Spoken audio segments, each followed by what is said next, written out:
السلام علیکم ورحمۃ وبرکاتہ۔ آج آپ سے بات کرنا چاہتا ہوں، بڑا ڈفرینٹ سا موضوع ہے۔ آدھا دین پڑھانے والے مولویوں سے بڑھیں، ان سے بچیں آپ جو آدھا دین آپ کو پڑھاتے ہیں۔ اب آپ کہیں گے آدھا دین کی کیا بات ہوئی؟ کہ لا الہ الا اللہ محمد الرسول اللہ میں ان کا سارا زور لا الہ الا اللہ پر ہوتا ہے اور محمد الرسول اللہ پر بات ہی نہیں کرتے۔ کل بھی آپ سے میں نے ایک درس میں ذکر کیا تھا کہ وہ لوگ جو نمازیں بھی پڑھتے ہیں، روزے بھی رکھتے ہیں، دیگر اچھے کام بھی کرتے ہیں، لبادے بھی مسلمانوں والے اوڑھ رکھے ہیں، پر ہوں گے جہنمی کیونکہ انہوں نے حضور صلی اللہ علیہ وسلم کا ادب نہیں کیا۔ وہ ذی الخویسرہ والی بخاری اور مسلم کی روایت۔ تو آج اسی پر بات کرتے ہیں کہ کتنے ہی لوگ ہیں جو مسلمان بنے پھرتے ہیں، بدعت کرتے پھرتے ہیں، ہر شے بدعت، ہر شے شرک ہیں، ان کے علاوہ ان کی عقل میں جو بات نہ آئے اسے شرک کہہ دیتے ہیں، جو ان کے فہم میں حدیثیں نہ آئیں ان حدیثوں پہ عمل کرنے والوں کو کہتے ہیں بدعتی ہو۔ ہے نا ایسے لوگ ہمارے معاشرے میں بڑی تعداد ہے، اور آج کل بڑے اچھے لبادے اوڑھ کر بھی مختلف ناموں سے اپنی اصل آئیڈینٹی چھپا کر بھی پھرتے نظر آتے ہیں ماڈرن کپڑے پہن کے، پی کیپ لگا کے، مولوی ود این ایٹیٹیوڈ بن کے سامنے آتے ہیں، کبھی موٹیویشنل سپیکرز کی صورت میں سامنے آتے ہیں، کبھی اچھی باتیں کرتے ہیں۔ ان کے پلیٹ فارم سے آپ کو لا الہ الا اللہ تو ملے گا، محمد رسول اللہ نہیں ملے گا۔ وجہ کیا ہے؟ وجہ ہے نا کوئی تو وجہ ہے۔ یہ قبر کا جو تیسرا فیصلہ کن سوال ہے، اس کے لیے یہ بندے کو تیار ہی نہیں کرتے۔ کیا کہو گے جب تیسرا سوال قبر میں کیا جائے گا کہ حضور کی عظمت اور شان کے بارے میں، حضور کی معرفت کے بارے میں دنیا میں کیا کہتے تھے؟ ان کے پاس اس سوال پر کام ہی نہیں ہے۔ دیکھو نا، اگر تم نے موحد ڈھونڈنے ہیں جو لا الہ الا اللہ والے ہوں تو یہود بھی ہے۔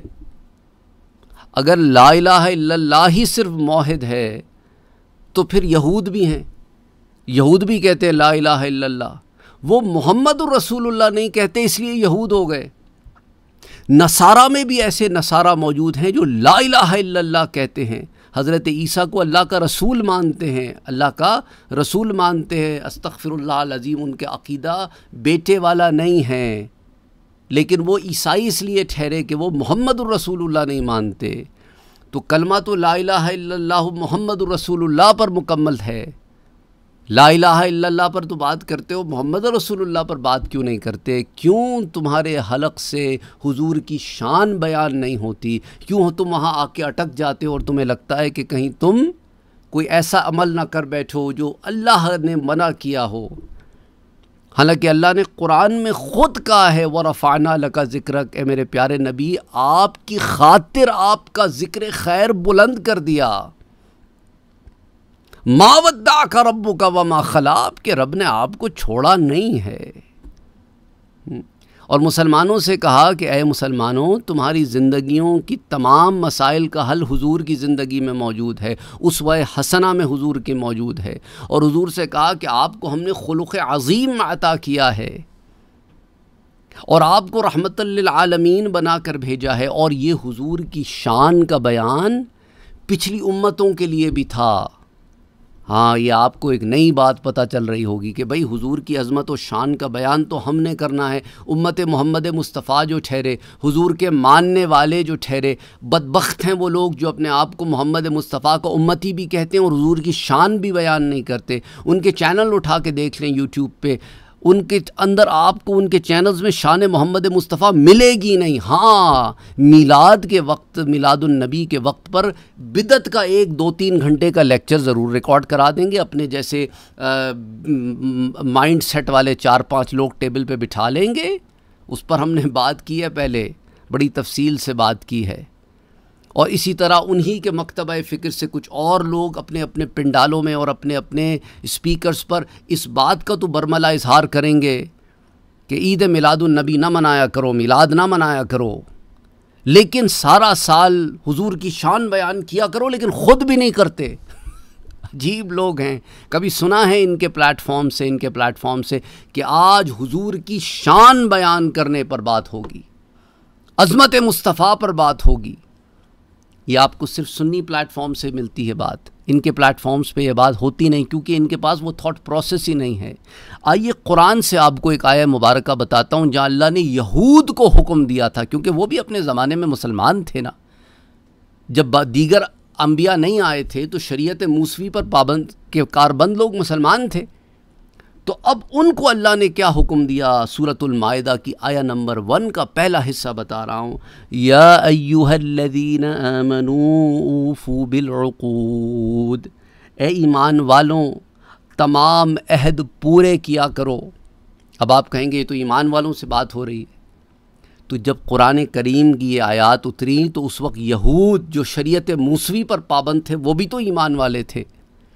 عیسائی جو شریعت عیسوی، عیسیٰ علیہ السلام کی شریعت تو نہیں تھی، عیسیٰ علیہ السلام بھی موسیٰ علیہ السلام ہی کی شریعت کے مطابق، کیونکہ اس پر ان کی اپنی کتابوں میں لکھا ہے کہ عیسیٰ علیہ السلام نے کہا کہ میں شریعت موسوی کی تکمیل کے لیے آیا ہوں، اس کی امپلیمنٹیشن کے لیے آیا ہوں کہ تمہیں دوبارہ اس شریعت پر کاربند کر دوں.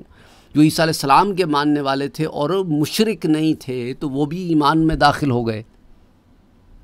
کیونکہ دیکھیں نا قرآن ہی میں اللہ نے کہا، ان کے ایمان کے اوپر اللہ نے بات کی نا کہ وہ لوگ جنہیں آگ میں جلایا گیا تھا، یمن والے، وہ عیسائی تھے نا، انہیں مجبور کیا جا رہا تھا کہ چھوڑ دو ایک اللہ کی عبادت کرنا. انہیں آگ میں ڈال دیا گیا تھا، انہیں زندہ جلا دیا گیا تھا. تو اللہ نے ان کے ایمان کے بارے میں بات کہ ایمان والے تھے، اور جو انہیں جلا رہے تھے وہ کھڑے ہوئے کناروں پر تماشا دیکھ رہے تھے کہ ایمان والے جل رہے ہیں. یہ حضور کی بعثت سے پہلے کی بات ہے، ٹھیک ہے، اس کی تفصیل میں نہیں جاتے. اب یہاں پر جو بات آئی ہے، دیکھو عقیدہ جو ہے نا، عقیدہ، لفظ عقیدہ یہ لفظ عقد سے نکلا، عین قاف دال، مادہ اشتقاق ہے، اس کا روٹ ورڈ ہے، اور اسی کی جمع جو ہے عقد کی وہ عقود ہے جو اس آیت میں آتی ہے.